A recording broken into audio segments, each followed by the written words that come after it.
Chelsea 1, Bournemouth 0 in the Carabao Cup quarter-final as the Blues do reach the semi-finals of that said League Cup with a rather lucky win, but especially a lucky winning goal. Not a great performance by Chelsea at all, but Eden Hazard came on and came to the rescue to secure the spot in the next round with the late winner. To find out everything about the game as it happened and our next opponent, make sure you watch all of this review.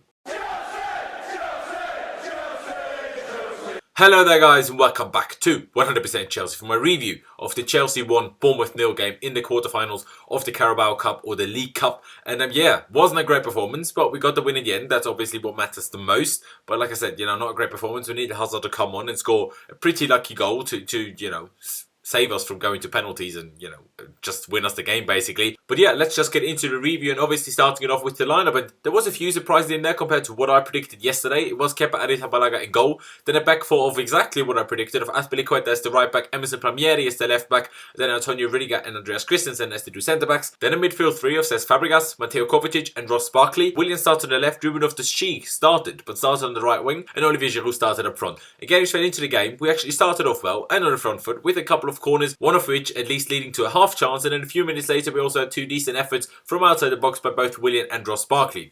Now, Bournemouth actually set up very defensively, especially early on. That changed throughout the game, but especially early on, they were set very deep in their 5-3-2 formation. Like I said, very deep inside their own half, just trying to make it very difficult for us. We had those early kind of half chances, but they weren't big. It took Bournemouth around 15 minutes to create their first chance of the game, a shot by Callum Wilson from the break that, he just put wide of the post, should have done a little bit better there. And generally, after that chance, Bournemouth did get a little bit more adventurous from there. And, especially compared to the start, but, nothing hugely dangerous throughout the majority of the first half that I can think of right now. But they did have a few good attacks from their side. The first properly good shot on target for us was taken by Giroud with just under 20 minutes gone after a good ball by Fabregas to the Frenchman, who held it up really well, then laid it off to Willian, who then played it back to Giroud, who, then went for goal from a pretty tight angle with the stronger left foot, but basically hit it straight at the keeper, who still, to be fair though to him, had his angles covered well and, just kept it out, made a decent save. And then, while Bournemouth improved, like I said, a minute ago, basically,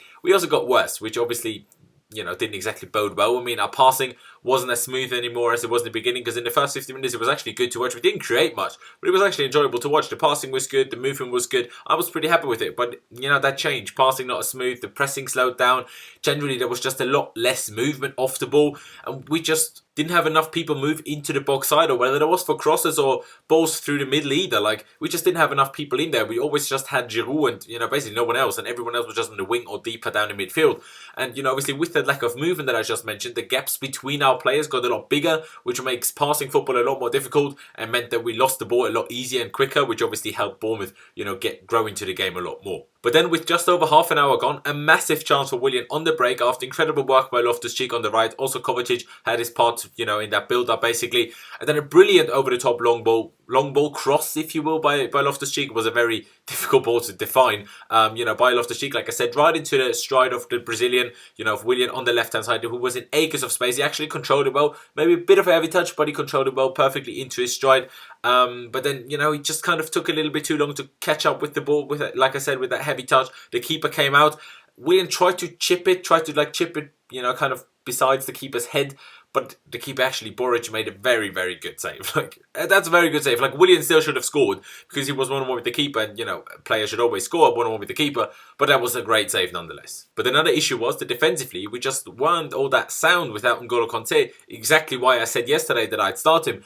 Bournemouth, once getting into our half, found it pretty easy to get in and around our box towards the end of the first half and then to get shots or crosses away. And, in the 36th minute, they had a very, very good shot from outside the box. They kept it incredibly well to keep out with a flying save, and that's going to look good on his Instagram. That was a very, very good save. And for the rest of the first half, to be honest, not much happened. A pretty even game, not possession-wise. We had all of the ball, but chances-wise and danger-wise, except that Willian chance, if anything, Bournemouth looked more dangerous and better.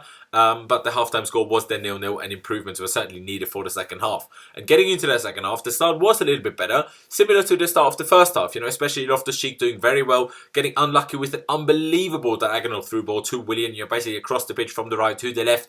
which the Bournemouth defender got a tiny touch on, on that through ball, which was enough to take it far enough away from Willian and close enough to the keeper for the keeper to get to the ball before the Brazilian, which obviously was a little bit disappointing. And then in the 54th minute, a great move by Ruben Loftus-Cheek, and also Azpilicueta was involved. Great dribbling by the Englishman and awareness as well that ended up with him taking a good shot from outside the box that ended up scraping the outside of the post. He would have definitely beaten the keeper and would have been a great goal. Very unlucky there. Straight after that chance, Pedro came on to replace Willian, which for the time being had Ruben Loftus-Cheek move over to the left and Pedro slot in on the right wing. With an hour gone, then Ross Barkley, who had a really poor game, I thought, came off for Eden Hazard, which obviously then meant Ruben Loftus-Cheek dropping back into midfield, actually dropping back into the right centre mid role rather than the left centre mid role, and Kovacic moved over there. But obviously Hazard, took that left wing spot.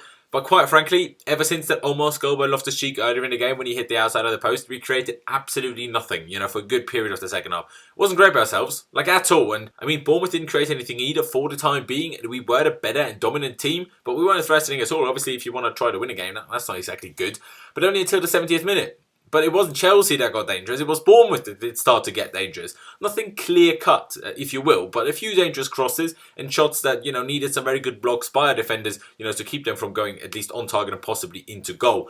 And generally, just the second half was just a complete mirror of the first half. Good start and got worse as the half went on. Bournemouth started off very deep, defensively very deep in their own half at the start of the second half, and then just moved up and became a lot more adventurous and aggressive as the half went on.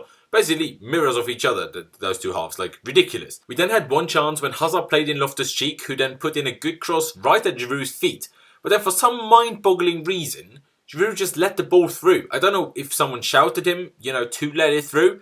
I don't understand it because, the guy is not a striker. Olivier Giroud is not a striker. I don't know what he is, but he doesn't play like a striker. Even the biggest pass fetishist in the entire world would have tried to hit that, no matter what anyone behind you shouts. No striker in the world lets that through.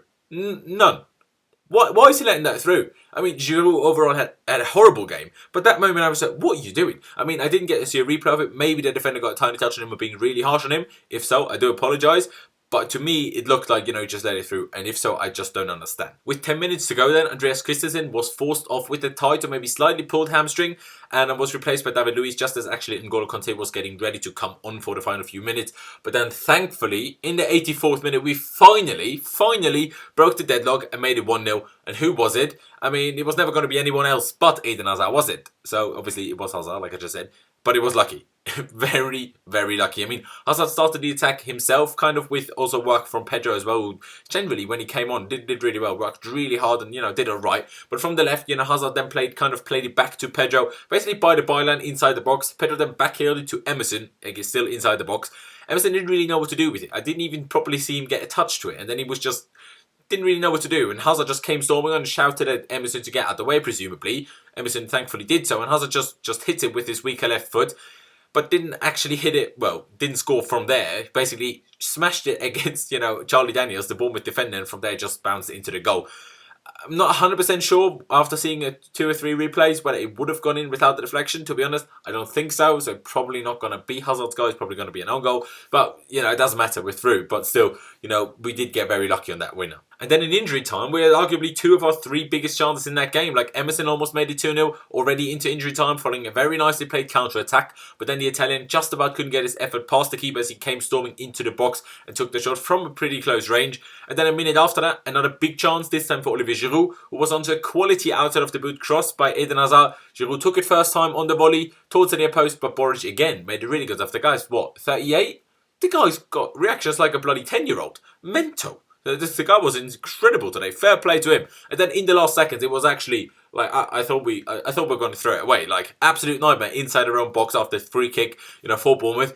And then we just threw everything onto the line. Fair play to the lads for doing that. We threw everything on the line to keep the ball out of our own net. And luckily it worked. The ball was crossed in. Like I said, then there was a shot that was blocked. Again to Bournemouth. Again blocked. Again, it was just bouncing around in our box until we finally managed to clear it. And that was then full time at 1-0. And like I said already, not a great performance at all. In the end, we had quite a few good chances actually. Especially the 2 in injury time. And obviously Williams. And, when Ruben hit the outside of the post. And obviously our goal. And their keeper made some very good saves, but the performance overall just wasn't great, especially by Olivier Giroud and Ross Barkley. I thought also Fabregas wasn't great, just way too many useless over-the-top balls that barely ever, found a teammate, which is obviously just his job is in this role, in this resistor role, is to keep the ball, not to pass it somewhere and give it away. That's exactly what you're not meant to do, Fabregas. And I know what he's trying to do, and those balls sometimes can do work very well, but when they're just not, they're a bit annoying. But coming back to Giroud, I've said it before and I'll say it again. I will never understand why anyone thinks that Giroud is better than Morata. I just don't understand it. He maybe doesn't miss as many big sitters, but why? Because the guy is way too slow to get on the end of any through balls. And through balls, I would give strikers the big chances. Getting on the end of a cross is kind of a reactionary thing, but those big chances for striker usually happen after through balls, and he doesn't miss those because he never has those chances because he's way too slow. A perfect example of that today is when Kovacic played him a very good through ball, and Giroud just couldn't get there. I mean, I'm not blaming Giroud for being slow, of course not. He can't help that. And possibly Kovacic should weight the ball more accordingly to his teammates' pace. But Morata would have gotten to the end of that ball. Like, I think we can all agree on that. He would have gotten to the end of that ball. Possibly then would have missed the chance, but then he would have been heavily criticised for missing that chance. Yes, okay, he was graced with more pace, and then he should do better once he at least gets there. But Giroud doesn't even get there and saves himself from any sort of criticism, I mean, of course, Giroud can't be criticised for not getting there, again, because he's slow. But he doesn't help us. Like, people say about his hold-up play and, link-up play with his teammates. He held up one ball today, I think. One ball that he held up well that led to his own chance in the 20th minute or whatever it was. That was the only ball he actually held up well. And in his link-up play, every pass he played went to the opposition. But basically, well, not all of them, but so many of them. Like, Giroud hasn't had great link-up play for 2 months. And people are still going on about that. This is not true. I'm not saying Morata is great, but Giroud is worse, in my opinion anyway. And Barkley as well. Since September, early October maybe, he's just been poor. Like, all of his shots, basically all of them, either go way into row Z, or they barely even leave the ground, which is obviously very frustrating when he's trying to shoot constantly. And he's just way too slow in his decision making. Like, so slow. He just slows the game down so much. And then he barely ever plays a forward pass. Like, he always turns his back towards the goal. Then he takes for ages. Then he just passes it backwards to Fabregas or Kovacic or to any of the fullbacks. Like, the best thing he did today was a few good switches of play over to Azpilicueta, which are good passes to make to obviously switch the play and stretch the opposition.